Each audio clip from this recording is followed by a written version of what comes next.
Hello everyone, Aaron Spears here, Young Adult Librarian at the Westlake Porter Public Library. Since February is Black History Month, this is a time when a spotlight is focused on the many contributions that African Americans have made to the society and culture as a whole. But specifically within the world of the library, we're going to take a look at contributions in the form of literature and in the form of books. A previous video that we did earlier in the month focused specifically on the genre of science fiction, which is a huge genre within young adult literature. Well, if you got science fiction on one side, we're going to swing all the way over to the other side in this particular video and look at realistic fiction.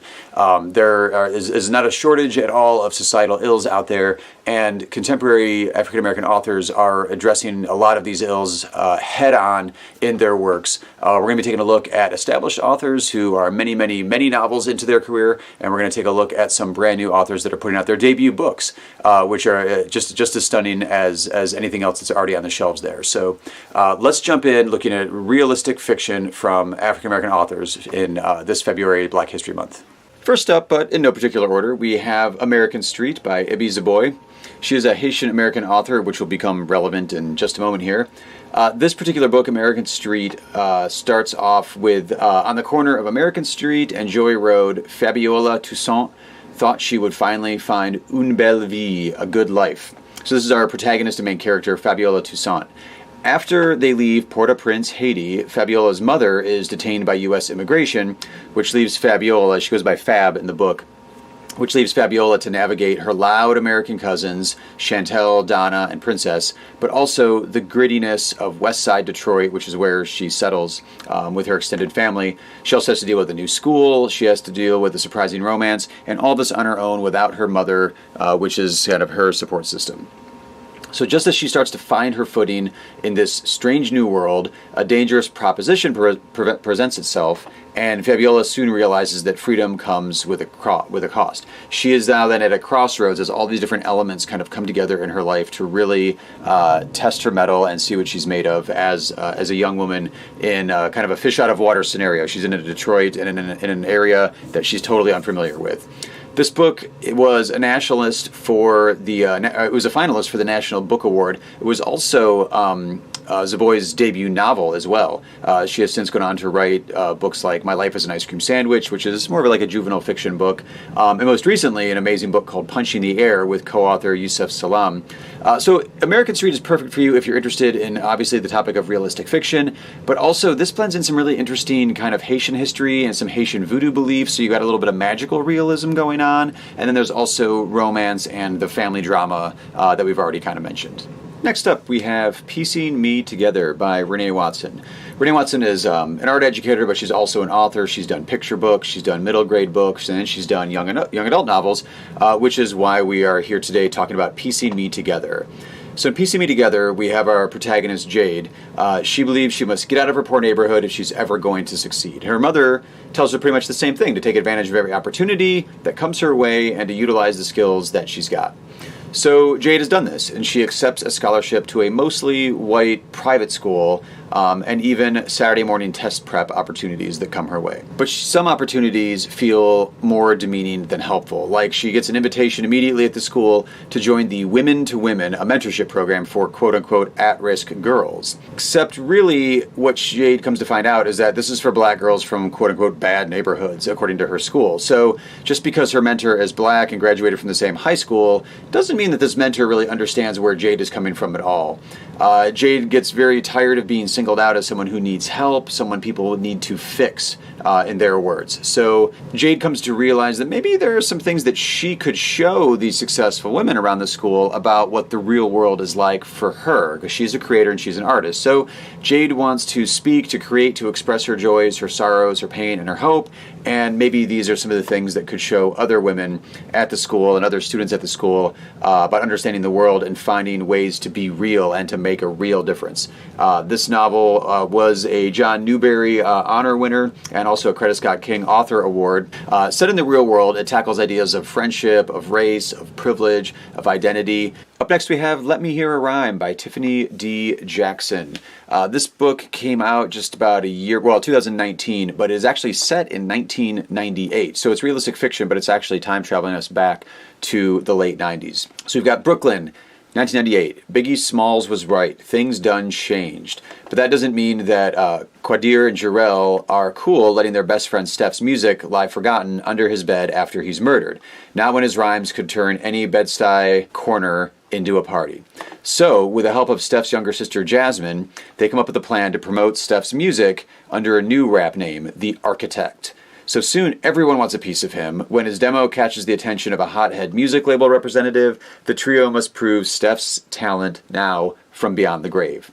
So as the pressures of keeping up the secret grow, we've got Quadir, Jarrell, and Jasmine are forced to confront the truth about what has happened to Steph. Only each one has something to hide in that regard. So we don't want to go into spoiler territory here, but everything ends up riding on Steph's newfound fame, which all three of them are equally responsible for, and they need to decide what they stand for, or do they lose all that they've worked so hard to hold on to, including each other. So you've got a tale of music, of deception. There's a bit of comedy element to it as well, but also this togetherness, the feeling of a neighborhood, the feeling of a community, and the feeling of friendship, and what it means to hold together that friendship as well.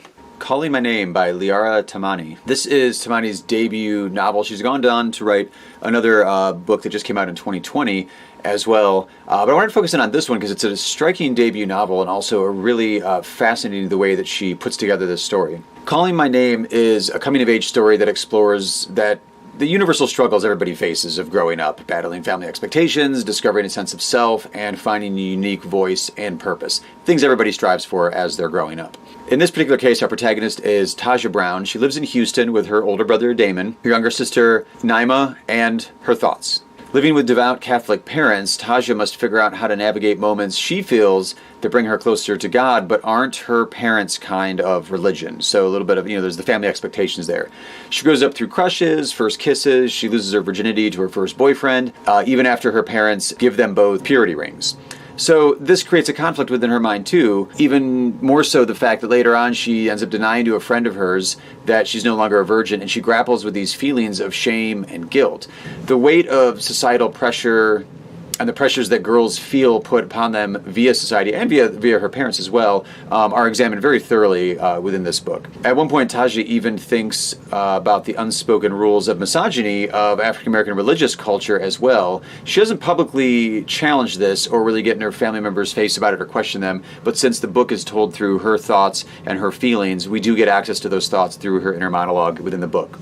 The book itself is really unique in its formatting because it's told in 53 short, episodic, quite poetic, if not actual poetry, very poetic chapters.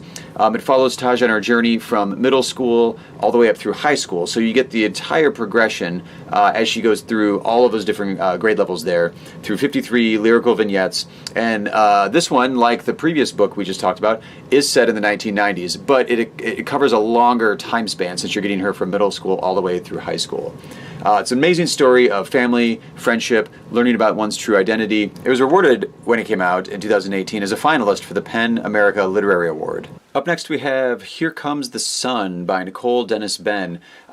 Nicole is a Jamaican-born novelist, I think now living in Brooklyn, but the Jamaican setting for this novel comes right from her childhood and her familiarity with the culture. So she's able to capture the distinct rhythms of Jamaican life and also some of the dialect as well, as this novel that she wrote, it's her debut novel, takes the reader inside the vibrant, passionate world that most tourists never get to see if you go to Jamaica.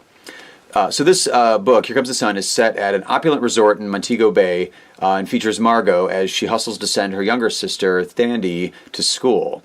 Taught as a girl to trade her sexuality for survival, Margot is ruthlessly determined to shield Thandi from the same fate. So when plans for a new hotel threaten their village, Margot sees not only an opportunity for her own financial independence, but also perhaps a chance to admit a shocking secret, her forbidden love for another woman. As they face the impending destruction of their community in order to make way for this hotel, each woman fighting to balance the burdens they shoulder within the freedom that they crave also forces them to confront some long-hidden scars as well. So Here Comes the Sun offers a very dramatic glimpse into the vibrant, passionate world that is occurring just outside the tourism industry in the real world of Jamaica, in the real world of Montego Bay, as the real people that live there live their lives. It's a very engaging debut novel about, it deals with exploitation, it deals with racial prejudice, and it puts you directly into the minds and into the psyches of three different women as we go through this story here.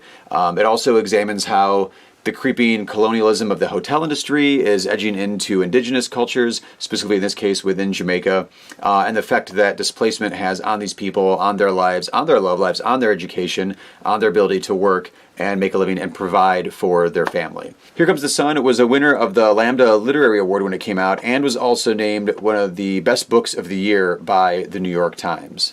And our final recommendation on this particular video is Charming as a Verb by Ben Philippe.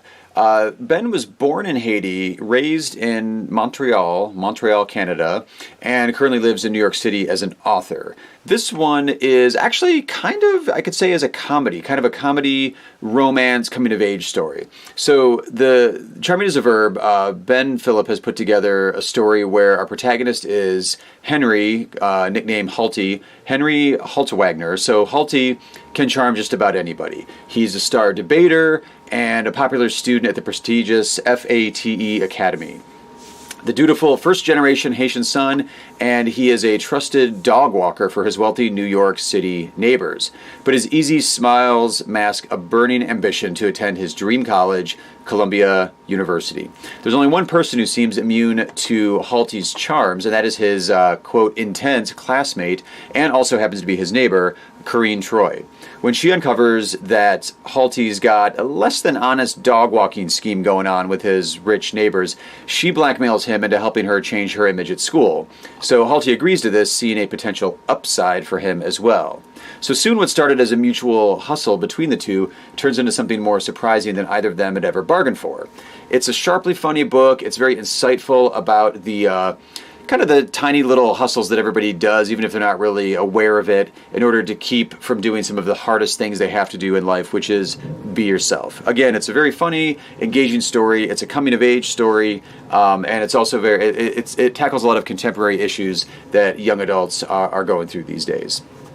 So those are just a few of the books that we picked to kind of highlight in this particular video. I hope one of those kind of piqued your interest. If you want to click on any of the links below this video here, you can place a hold or request on any of the titles that were just described, that were just highlighted. If some of those didn't pique your interest, give us a call, reach out to us. We will find something that is definitely going to suit your particular reading interests.